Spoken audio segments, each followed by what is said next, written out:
Nous Merci. continuons d'ailleurs sur les Panama Papers. Nous allons surtout nous intéresser à des Belges épinglés, à un des Belges épinglés, Patok Chodiev. C'est la troisième fortune du royaume avec 1,8 milliard de dollars, pas mal.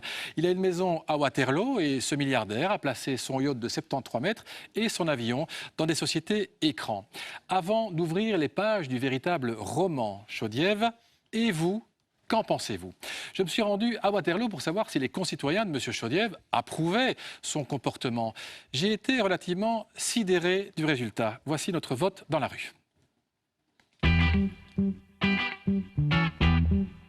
Bienvenue à Waterloo devant la maison de Patok Chodiev. Alors, question aux gens d'ici. Comprenez-vous que quand on a beaucoup d'argent, on le cache à l'étranger? Oui, vert, non, rouge.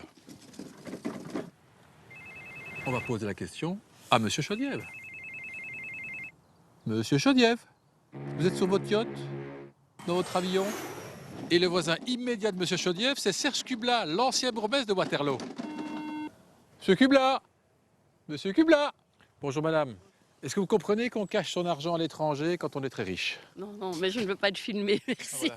Eh ben, on va aller plutôt au centre-ville parce qu'ici, ça ne va pas marcher. Oui, non, ça va pas marcher. Est-ce que vous trouvez normal de placer ou de cacher de l'argent à l'étranger? Vous trouvez normal de placer ou de cacher son argent? Mais non, nous non, à l'étranger. Ah, ça c'est le geste à Waterloo. C'est vrai qu'à Waterloo, c'est parfois difficile de parler de ça, parce que c'est une commune qui est assez huppée. Et... Moi, je ne peux pas parler mal de ce que j'ai fait aussi. Hein. De l'argent noir, on en a tous fait. Hein. On a la trouille que l'euro tombe. On essaye d'assurer les arrières. Si vous aviez un yacht, vous le mettriez au Panama? J'en ai un. Ah, et vous le mettez J'en où? ai un. Il est à Marbella, il est au... En Espagne. Je n'ai qu'un rêve, c'est de payer un jour 1 million d'impôts chaque année. Ça veut dire que j'en gagnerai 2. Et à ce moment-là, je serai ravi de payer 1 million à l'État belge. Vous avez de l'argent à l'étranger? Un peu. Et vous le dites au fisc? Non. Et donc vous comprenez des Chodiev qui mettent leur yacht au Panama? Ah, bien sûr. Évidemment qu'on est trop taxé ici en Belgique. C'est pas pour rien qu'ils vont à Monaco et tout ça. Hein. Et vous iriez aussi... Ah oui, ah oui, ah oui. Vous l'avez déjà fait? Je floute. No, Oui, oui. no comment. No comment. Vous le feriez vous-même? Moi, je le ferai moi-même, sans aucun souci. Pourquoi pas, c'est de bonne guerre, hein. Ouais, mais c'est de la fraude. Je ne vois pas où est le côté. Pourquoi est-ce que l'État ne se remet pas plus en question? Par exemple, les paiements en liquide que l'on ne peut plus prendre au-dessus de 3 000 €. Mais les clients qui viennent ici et qui veulent se faire plaisir, c'est terminé. Ils ne viennent plus chez nous. Et la Belgique est un tellement petit pays qu'ils peuvent aller au Luxembourg, ils peuvent aller en Hollande. Et automatiquement, tout l'argent part. Les impôts, ça sert quand même à quelque chose. C'est pour toute la communauté. Et si on ne paie pas sa part, eh ben les autres doivent le payer. Il y a des dignitaires africains qui font ça, mais c'est pas bon. Parce que le peuple a besoin, le peuple crève. Il y a pire, oui. Quoi par exemple? L'islamisme. Quand on voit tout ce qu'on nous prend, ce que les aides qu'on a données aux banques qui n'ont servi à rien du tout, puisque maintenant vous mettez de l'argent sur votre compte et ça ne vous rapporte pas un franc. À cause de Donc, ça, vous dites je le planquerais bien à l'étranger si Je ne vois pas la raison pour laquelle je ne cesserai pas. Je trouve que c'est antisocial. Dégueulasse, c'est honteux. Qu'il y a des malheureux sur Terre et qui n'ont rien, et là on leur demande leurs petits sous, et que là on ne fait rien pour ça. Je trouve ça dégoûtant. Immoral et scandaleux. C'est une honte. Lamentable. C'est malhonnête. Et que c'est bien fait qu'on les a tous coincés. Ils arriveront encore à en sortir, vous allez voir. 70% des Waterlootois ne comprennent pas qu'on place son argent à l'étranger, mais 30% l'admettent. Certains l'ont même fait eux-mêmes et d'aucuns s'apprêtent à le faire illico. Je le place, je pars au Panama et voilà. Et j'en profite un max. Vraiment. Ouais. Il m'invite, Allez. on y va ensemble. Hein. Sinon on a un avion à prendre. Au revoir, monsieur. Vous êtes formidable. Formidable, oui. Les paradis fiscaux continuent donc effectivement à inspirer certains de nos compatriotes. Hein, on l'entend. Bonjour Xavier Kounas, vous êtes journaliste au Soir. Vous faites partie du consortium international de journalistes qui a analysé ces documents en provenance d'un cabinet d'avocats, Mossack Fonseca au Panama, d'où le nom Panama Papers. Bonjour Nina Bashkatov, journaliste spécialiste de l'Europe de l'Est. Vous nous direz ce que pensez de Patok Chodiev, qui est un peu notre fil rouge aujourd'hui. Bonjour Christian Pagnier, juge récemment retraité. Vous avez notamment été juge d'instruction financier, président du tribunal à Namur. Vous êtes membre du PTB. Je vous salue Vincent Scourneau, député Mouvement Réformateur, bourgmestre de Braine-l'Alleud. Vous êtes donc, vous, pas tellement PTB, vous représentez la majorité. J'accueille enfin Philippe Lamberts, député européen écolo, bruxellois, en ce qui vous concerne, est surnommé l'homme le plus détesté de la City. La City, c'est Londres. Vous êtes mondialement connu pour votre connaissance des grands dossiers financiers. Christophe Giltet complète ce plateau de rêve. M. Chaudieff est donc un personnage intéressant pour comprendre comment ça marche tout ça, Xavier Kounas. Il est donc effectivement très riche, 1,8 milliard $, un yacht et d'autres choses, son avion, enfin vous allez tout nous dire, derrière des sociétés écrans. Comment ça se passe? Qu'est-ce qu'il fait, M. Chaudieff? Disons qu'il a une belle série, une cascade de sociétés offshore, la plupart situées en Anguillas, c'est un territoire britannique près des Caraïbes. Donc c'est britannique, on pourrait se dire Union européenne, mais pas du tout ça. Fiscalement, c'est autre chose. Disons qu'il y a beaucoup de territoires britanniques, notamment les îles Vierges britanniques aussi, qui reviennent et qui sont très connus pour leur attractivité fiscale. Et donc, M. Chaudieff a décidé, en fait, pièce par pièce, d'y mettre sa fortune. Donc, il crée une société offshore, il y met son bateau. Il crée une deuxième société offshore, il y met un premier avion. Une troisième, un deuxième jet privé. Il fait pareil pour ses actions, pour tous les revenus que génèrent certaines de ses activités. Et puis, dans un dossier connexe, le nom de M. Chaudieff apparaît également dans des offshores qui ont touché des commissions, notamment dans une vieille histoire qu'on appelle le Kazakh-gate. On en parlera peut-être tout à l'heure. Mais donc, est-ce que c'est illégal? Ça, vous ne pouvez d'ailleurs, et c'est une première question importante, vous ne pouvez pas en être sûr que c'est illégal. Peut-être, effectivement, déclare-t-il tout cela au fisc. Il est actuellement résident suisse, même si manifestement il a une maison à Waterloo. En tout cas, sur le 1307, c'est toujours répertorié à son nom et ça a l'air d'être un peu occupé. Je ne suis pas entré, on n'a pas fait des fractions, évidemment. Et il paye 70 € d'électricité par trimestre en Suisse. Oui, il paye 70% en Suisse, donc on imagine qu'il est peut-être 70 euros, pardon. Trimestre. Il est peut-être plutôt à Waterloo qu'en Suisse, enfin on ne le sait pas. Personne ne le voit à Waterloo d'ailleurs. Il ne doit pas être beaucoup en Suisse. D'accord. Non, c'est illégal. Constituer une société offshore n'est pas illégal. C'est l'usage qu'on en fait qui peut le devenir. On voit quand même dans de nombreux dossiers, au Moyen-Orient, le dossier de la FIFA par exemple, où il y a de la corruption à plein pot, où ces sociétés sont aussi et souvent utilisées pour de la fraude, pour du blanchiment, etc. Le cas de M. Chaudieff est intéressant parce que là, mettre un bateau derrière une société offshore pour profiter des tarifs d'immatriculation. Parce que c'est zéro. On peut éviter de payer la TVA au moment de l'achat, on peut éviter de payer de l'impôt sur l'activité commerciale générée par son bateau. Il loue son bateau à des artistes très connus, des acteurs connus. Oui. On dit que Brad Pitt a été dessus. Ok, super. Peut-être montrer la photo, comme ça on voit où Brad Pitt passe ses vacances, un peu en Belgique, puisque il n'est pas tellement belle, le bateau. Il paye un demi-million par mois à son directeur marketing qui lui loue son bateau. Et tout ça donc pas imposé grâce au fait que c'est... Mais c'est légal a priori. Alors après, maintenant, s'il était résident belge, ce qui n'est plus le cas, il devrait déclarer cette construction en réalité, donc l'existence de la société, mais rien, dans ce cas-là, je dirais rien ne permet de dire que c'est illégal, c'est sans doute de l'optimisation. Je rappelle par contre qu'il faut regarder au cas par cas et que dans de nombreux cas, par contre, on franchit clairement le pas de la légalité. Christophe, et puis... Juste un tout petit point de détail pour que les choses soient claires. Les territoires britanniques ne font pas partie de l'Union européenne, contrairement aux territoires français. C'est ce qu'on appelle des PTEM, des pays et territoires d'outre-mer qui ont une association avec l'Europe. En revanche, par exemple, les départements français sont des RUP, donc régions ultra-périphériques, comme par exemple les Canaries, Madère ou les Açores. Et donc les territoires britanniques ne sont pas de facto déjurés, même dans l'Europe. Et c'est pour ça qu'ils ont une plus grande liberté. En revanche, si vous allez en Guadeloupe ou en Martinique, vous n'aurez pas du tout d'avantage de ça. Le Royaume-Uni a quelques moyens de pression sur ces anciens territoires de la couronne. Qui sont toujours des territoires. Bien sûr. C'est pas du tout des pays indépendants. Et ils savent bien, quoi qu'en dise Cameron, ils ne font pas partie de l'Europe. Ils ne font pas partie de l'Europe. Continuons sur M. Chaudieff, c'est un cas important. Il est belge depuis la fin des années 90. Est-ce que vous comprenez quelque part qu'il fasse ce genre de choses, Ina Bashkato, vous qui êtes une spécialiste des anciens pays de l'Est? Ils sont toujours à l'Est. Mais je crois que ce qui est très différent dans le cas de quelqu'un comme Chaudieff, à part le fait que je trouve intéressant que les Belges soient tellement centrés sur un personnage, un peu comme s'ils étaient vexés que la deuxième ou la troisième fortune belge... Il était deuxième fortune et maintenant troisième. De l'Ouzbékistan via le Kazakhstan. Mais c'est la raison pour laquelle les gens comme lui, je vais être prudente, ont fait des sociétés offshore. C'était en grande partie parce qu'on part de pays où il n'y avait pas d'argent privé. Vous parlez donc de l'Union soviétique. Tous ces anciens pays, y compris, dans lesquels on a fait des privatisations extrêmement rapides. Donc ça veut dire que vous avez des générations d'argent presque spontanées avec des gens qui n'avaient pas la maîtrise sur leurs propres fonds. Et il fut d'ailleurs une époque où ils le sortaient dans des valises. Vous aviez vraiment des porteurs de valises, c'est comme ça qu'ils sortaient leur argent. Les dames soviétiques, ex-soviétiques, arrivaient avec des valises parce qu'elles ne savaient pas comment ça marchait. Tout à fait, elles allaient à la banque dans le pays que je ne vais pas citer, où elles voulaient déposer. Oui. Et puis après, ils ont été bien entendu contactés par des avocats de chez nous qui leur ont dit, mais écoutez, il y a des offshore, il y a toute une série de choses pareilles. Donc on leur a appris, c'est ça que vous dites, c'est nous qui leur avons Et la appris. deuxième chose, c'est que le but, très récent, hein, les histoires le de but Chaudief. n'est pas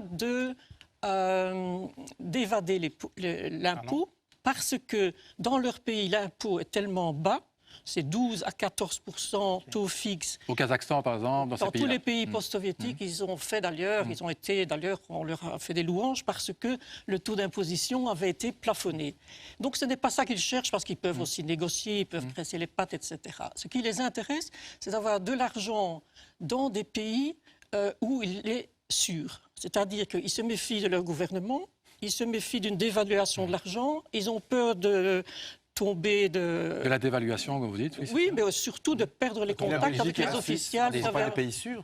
La Belgique, il pourrait mettre son argent en Belgique ou en mais donc Suisse. c'est ça que je trouve que ce qui me manque pour moi très fort comme information, c'est de savoir quelles sont les opérations offshore avec lesquelles il est arrivé quand il est venu en Belgique et celles qui étaient auparavant. Et la deuxième chose, c'est sur Tractebel, mais là on peut... Oui, le Tractebel, bon, c'est effectivement Tractebel, c'est vrai que M. Chaudief est arrivé à être en contact avec la Belgique via Tractebel, hein, Tractebel, grande société énergétique avec un siège à Bruxelles, qui a voulu vendre des centrales électriques au Kazakhstan et c'est comme ça que lui est intervenu pour la Belgique. Il a servi pour faire en sorte que c'est ça, et c'est comme ça d'ailleurs qu'il est devenu belge. On lui a donné la nationalité belge un peu comme cadeau, on le sait. C'est la vraie bonne question, parce que vous nous demandez pourquoi on s'intéresse au cas de M. Chaudief. Je pense que la question principale, c'est de savoir pourquoi ce monsieur a obtenu la nationalité belge alors qu'il était voisin de Serge Kubla, il vit aujourd'hui en Suisse et ses activités apparemment n'ont pas lieu en Belgique. Donc c'est une vraie bonne question auquel on n'a pas pu faire la reconstitution de ça. Mais comment M. Chaudief a eu sa nationalité belge, je n'en sais rien. Monsieur Scourneau, vous êtes là pour le mouvement réformateur. Braine-l'Alleud, c'est à côté de Waterloo. Vous connaissez d'ailleurs bien Serge Kubla, mais vous ne connaissez pas M. Chaudief, m'avez-vous dit quand on a préparé cette émission. Mais comment il a eu la nationalité? C'est vrai que après ça, on parle de nous en mal, pas via lui, quoi. Hein. Il a eu sa nationalité belge au travers d'une procédure légale, évidemment. La nationalité lui a été attribuée par le Parlement fédéral. Et puis voilà, sous l'intervention de M. Kubla, ça a été beaucoup dit, parce qu'il n'habitait pas vraiment en Belgique. On a parlé du fait qu'on est allé vérifier chez lui s'il habitait là, que ce n'était pas très clair. Un lien avec le pays. Mais un lien d'affaires, c'est un lien aussi, je suppose. Hein. Et donc, mais je pense que pour le MR, c'est beaucoup plus important d'avoir un lien d'affaires avec le pays qu'avoir un réel investissement personnel dans la citoyenneté de ce pays. Mais bon, voilà. Mais normalement, pour avoir la citoyenneté, il faut habiter en partie en Belgique. Tout d'abord, je trouve quand même particulièrement indisposant de rattacher ça à M. Kubla. C'est le Parlement fédéral. Je vous en prie, vous êtes là pour le défendre. C'est le Parlement fédéral qui a donné la nationalité à M. Chaudief. M. Kubla n'était pas au Parlement fédéral. Et donc, il était en Wallonie à l'époque. Oui. Il était évidemment en Wallonie. Je ne sais pas s'il était ministre à l'époque ou bien s'il était député. On parle de 97, donc il n'était pas. Il était alors député. Chef de l'opposition. Tout à fait. Au Parlement wallon. Donc il était chef de l'opposition. Il n'était pas au Parlement fédéral. Alors M. Kubla a M. Chaudief comme voisin. Bon, ben ok, d'accord. Et alors, ça veut dire quoi? Ça veut Ils ne se sont pas beaucoup vus, m'avez-vous dit. Ils se sont vus 4 fois dans leur vie. Ouais. Écoutez, je pense que M. Chaudief a une maison partout dans le monde. Et donc, il en a une aussi à Waterloo. Grand bien lui fasse. Et puis après, ça veut dire quoi? Est-ce que les voisins de M. Dutroux sont des pédophiles? Non, évidemment. Ça va de soi. Et donc, pourquoi le voisin de M. Chaudief aurait un souci d'un genre dénoncé pour M. Chaudief? Ça n'a pas de sens. Christian Panier, je vois que vous avez envie de dire quelque chose, alors je vous laisse parler. Oui, c'est un peu l'ancien juge qui parle, c'est pour ça que je suis là. Oui. Dans ce débat, il me semble qu'il faut reclarifier quelque chose. La différence fondamentale qu'il y a, elle ne saute pas aux yeux de tout le monde, entre le droit d'une part, ce qui est légal, ce qui n'est pas légal, et qui est imposé à tout le monde. La législation, comme disait Kant, elle est hétéronome. Et puis la morale, l'éthique, et celle-là, elle est autonome. C'est-à-dire que chacun se fait sa propre morale, alors que la loi est faite pour le plus grand nombre. Alors quand nous abordons ce dossier, nous devons toujours avoir les deux aspects à l'esprit. Ce qui est légal n'est pas nécessairement moral. C'est ça. Alors le juge, les procureurs, tous les organismes qui en Belgique travaillent dans la mesure de leurs pauvres moyens, et on pourrait y revenir, à la lutte contre la fraude. Parce que vous parlez de ça, vous dites que les juges, vous l'avez été un juge d'instruction financier, vous dites qu'ils n'ont pas les moyens, vous dites allez-y, l'inspection spéciale des impôts qui doit s'occuper de tout cela, les gens travaillent quelques années et puis partent dans le privé. On voit encore cette semaine que le chef de cabinet du ministre Van Overveld va dans le privé, fonde un bureau d'avocats et dit aux entreprises venez près de moi, j'ai plein de conseils à vous donner. Tout ça est effectivement troublant. Oui, alors nous avons des institutions et des possibilités. Le problème, c'est qu'on ne leur donne pas toujours les moyens. Alors je me réjouis d'entendre la ministre des Finances dire qu'on va essayer de faire mieux, tout d'un coup, on va sortir des baguettes magiques de je ne sais où. Moi, ce que je constate, c'est que déjà à l'époque, il y a plus de 20 ans, quand j'étais juge d'instruction en matière financière à Bruxelles, nous étions à l'étroit en termes même de nombre de juges d'instruction. Pas de formation, dites-vous, on n'est pas bien formé. Il n'y avait pas à l'époque de formation spécifique, ça s'est un peu amélioré. Les experts auxquels nous faisions recours, vu la promptitude de l'État à payer les experts, eh bien, ils ne se portaient pas au portillon, n'est-ce pas? Et ils nous mettaient des rapports après des années. Les procédures en cette matière sont très complexes parce que le droit fiscal est extrêmement complexe en Belgique. Donc vous plaignez les juges qui vont devoir s'occuper de ça. Bien sûr, le droit fiscal est trop compliqué, responsabilité législative. L'exécutif ne donne pas les moyens. Les bons fiscalistes, les bons fiscards, que ce soit à l'ISI, que ce soit dans les cabinets d'instruction, ils sont vite exfiltrés par le privé. Parce qu'ils gagnent 2 fois, 3 fois plus leur vie. Alors, est-ce qu'il y a une réelle volonté politique? Je pense que les choses ont fortement évolué ces dernières années. Oui, sauf qu'on n'a pas progressé dans le recouvrement. Vous savez, on a une estimation qui va de 8 à 30 milliards de fraude fiscale et sociale confondues. Et que récupère-t-on péniblement par année? 500 millions. Alors, il ne faut quand même pas... En tout cas, 100 millions, ça n'est pas insignifiant. Non, mais enfin, c'est rien par rapport aux 30 milliards. Il faut être de bon sens. Vous savez que le problème n'est pas un problème de procédure en Belgique, le problème est un problème de transparence, d'information. Voilà, exactement. Et donc, on arrive au problème de la transparence. La transparence, qu'est-ce que c'est? C'est obliger toute détenteur de sociétés écrans, de fondations, de trusts, etc., de rendre public qui il est derrière. 2, c'est obligé. Tous les intermédiaires. Le gouvernement s'y attelle. Oui, attendez, j'y viens, monsieur Scourneau. C'est obliger tous les intermédiaires à révéler pour qui ils travaillent, c'est obliger toutes les sociétés qui travaillent transnationalement à publier leurs comptes pays par pays. Et il se fait que ce sont des mesures qui ne demandent pas l'unanimité au niveau européen, et comme par hasard, ce sont des mesures qu'on ne parvient pas à faire adopter. Et notamment la Belgique n'est pas aujourd'hui à défendre la transparence comptable par pays et un registre public des bénéfices. Je suis dans la législation, monsieur Scourneau. Vous êtes dans la législation européenne. Eh bien oui, figurez-vous... Travailler au niveau européen, au niveau... Monsieur Scourneau, de la Belgique. On arrête une seconde, s'il vous plaît. La législation européenne est décidée en codécision par le Parlement européen et par le Conseil. Je vous apprends ça peut-être. Et le Conseil, c'est 28 gouvernements. C'est 28 gouvernements. C'est 28 gouvernements. Et le gouvernement belge joue un rôle d'obstruction. Monsieur, merci beaucoup. Vous savez que le GAFI a c'est quoi la taxe caïman? Et puis je vais lancer un sujet. C'est une taxe de transparence. Qui donc permet au fisc d'aller voir derrière. Le gouvernement Michel s'est mis sur pied. En octobre 2014, la taxe caïman est opérationnelle depuis le 1er janvier 2015. Et sur base de quelles infos la taxe caïman va fonctionner? Donc elle permet au fisc d'aller voir derrière les sociétés écrans ce qui s'y passe exactement. Une structure juridique qui est installée, notamment dans un pays offshore, vous avez l'obligation de dénoncer le montage. On arrête là parce que j'ai un spécialiste de la taxe caïman qui va arriver sur ce plateau, mais pour lui permettre d'arriver, un tout petit reportage, ça fait 15 secondes. Ramon Fonseca, le propriétaire du bureau d'avocats panaméen mis en cause, estime quant à lui que la personne qu'il faudrait vraiment sanctionner, c'est la taupe qui a procuré ces listings aux méchants journalistes. On l'écoute. On devrait se demander où en est l'enquête sur le piratage. On s'étonne que personne ne parle du crime qui a été commis. Bon, je vous avais dit que c'était court. Bonjour Thierry Afsrid, vous êtes l'avocat fiscaliste. Vous venez de remplacer Nina Bashkatov. Vous conseillez les Belges, certains très riches évidemment. Vous ne connaissez pas M. Chaudief, je tiens à vous le dire. On ne va pas vous lancer là-dessus. Mais cette taxe caïman, effectivement, qui permet au fisc d'aller voir derrière les sociétés ce qui s'y passe, ça sert à quelque chose? Oui, bien sûr, ça sert à quelque chose. D'abord, beaucoup des gens qui sont cités, qui sont dans la liste, et qui sont belges et qui sont dans la liste du cabinet Fonseca, pouvaient considérer qu'ils étaient probablement dans la légalité jusqu'à une certaine date, jusqu'en 2013, date depuis laquelle il faut déclarer les constructions offshore, sans taxation, mais il faut les déclarer. Croiser une petite effectivement. case.